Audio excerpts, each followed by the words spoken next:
ഞങ്ങളുടെ ചേറ്റുവേല പുതിയ പാലം തന്നെ മുകളിൽ നിൽക്കുന്നത്. പണി മുഴുവൻ കഴിഞ്ഞിട്ടില്ല. അവിടെ വർക്ക് നടക്കുകയാണ്. ക്രെയിനിൽ അതിൻ്റെ ബീമുകൾ കൊണ്ടുപോകണ് സ്റ്റീലിൻ്റെ കേട്ടോ. പഴയ പാലം ഇതാ കാണുന്നതാണ്. അവിടെ നിന്ന് കാണുന്ന വ്യൂവും ഇവിടെ നിന്ന് കാണുന്ന വ്യൂവും തമ്മിൽ വ്യത്യാസമുണ്ട്. സൺസെറ്റിൻ്റെ ടൈമാണ്. നല്ല രസമാണ് അവിടെ കാണാനായിട്ട്. ഫോണിൽ കാണുന്നതിനേക്കാളും കുറേ കൂടെ ഒരു ഓറഞ്ച് റെഡിഷ് കളറാണ്. ഭയങ്കര രസമാണ്. ഇങ്ങനെയൊന്നുമല്ല, അങ്ങനെ രസമാണ്. അവിടെ കുറച്ച് ഹൈറ്റ് വന്നപ്പോൾ രസമുണ്ട്. പക്ഷേ ഈ പാലത്തിൽ നിന്നൊന്നും ഞങ്ങൾക്ക് ഇനി കയറാൻ പെർമിഷൻ ഉണ്ടാവില്ല.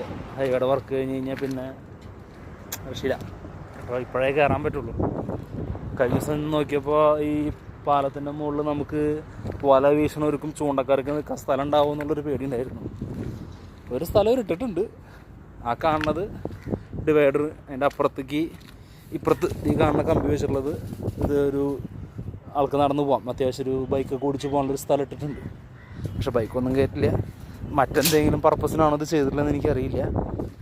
അത് നല്ല രീതിയിലാണെങ്കിൽ ഇവിടെ വന്നിട്ട് ചൂണ്ടാനും വീശാനൊക്കെ പറ്റും. പക്ഷേ പഴയ പാലത്തിനേക്കാളും നല്ല ഹൈറ്റ് ഉണ്ട്.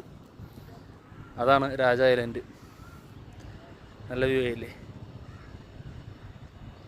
അപ്പോൾ പുതിയ പാലനി ഇതൊക്കെ കഴിഞ്ഞ് ടാറിങ് വേഗം നടക്കട്ടെ. ട്രെയിനിൻ്റെ ട്രാക്ക് പോലത്തെ റെയിൽവേ ട്രാക്കിൻ്റെ സാധനം തന്നെയാണ് തോന്നുന്നുണ്ടത്. അത് വെച്ചിട്ടാണ് ക്രെയിൻ അങ്ങോട്ട് പോണതും വരണതും. മുകളിലിരിക്കുന്ന സാധനം ഈ സാധനത്തും കൂടെയാണ് ഇത് കൊണ്ടുപോയിട്ട് ബീം തള്ളി കൊണ്ടുപോകണത് അങ്ങോട്ട്. ട്രെയിനിൻ്റെ ടയർ പോലെ തന്നെ ഉണ്ട് ഇതിൻ്റെ ടയറും. സാധനത്തിന് വെച്ചിട്ടാണ് ഈ സാധനം ഇവിടെ വരെ കൊണ്ടുവന്ന് തള്ളി അങ്ങോട്ട് എത്തിച്ചിട്ടുള്ളത്. ഞാൻ പൊസിഷനിലേക്ക് നിങ്ങൾ ഇറക്കും. ജനറേറ്റർ വെച്ചിട്ടുണ്ട് പവർ സപ്ലൈക്ക് ചെയ്യണത്. പിന്നെ കട്ടിങ്ങും കാര്യങ്ങളൊക്കെ ഗ്യാസ് വെൽഡിങ്ങും.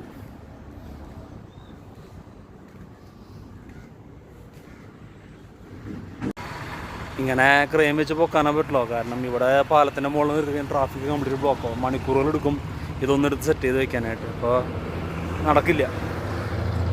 അപ്പോൾ ഇത് നടക്കുള്ളൂ. അപ്പുറത്താണെങ്കിൽ പുഴയാണ്. പുഴയിൽ മറ്റേ ക്രെയിൻ കൊണ്ട് ഇടാനും പറ്റില്ല. അപ്പോൾ ഇതേ നടക്കുള്ളൂ.